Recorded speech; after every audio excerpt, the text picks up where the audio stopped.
how did the Bible get formed? How was the Bible formed originally?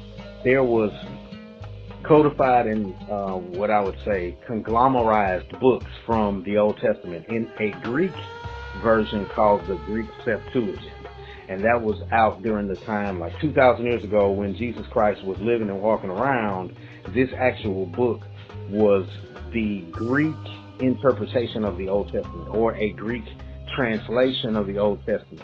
And so this was what was like the standing version of the Bible in Jesus' time. So that was like a conglomerate amount of books together. Now, he came from a people, Jesus Christ, which is the Israelites, chronicled all of their history into a written as well as oral record, like a tradition where they spoke the Bible as well as read the Bible, you know, traditionally, like as a functioning body of people when they were going through the wilderness. From the Old Testament, you had like during the time of the story of the Exodus of the Israelites from Egypt, when Moses was, you know, responsible for bringing them out of Egypt. This was a chronicling of the story of Moses during that time.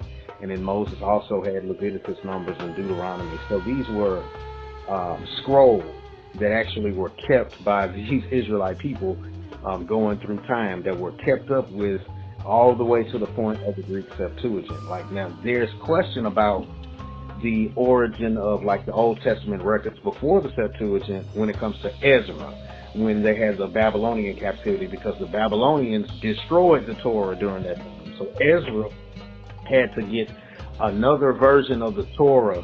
This is why there's some type of argument from Muslims that the Torah is tampered with, and that's the reason that the Quran even came about. And all of this, what the Islamic argument in the whole thing is that during the time of Ezra, the Torah was destroyed by the Babylonians. What Ezra then recopied, that's the reason why he was able to recopy it, is because they had an oral tradition as well of them keeping up with the Torah and the works of the prophets, actually through song. That's what the Psalm or Zabur or the Teslium is in the Old Testament, or the Book of Psalms is meant to instruct us on how to incorporate singing and tonality into the Bible. So you had the Old Testament that went all the way up to the point of like the Apocrypha.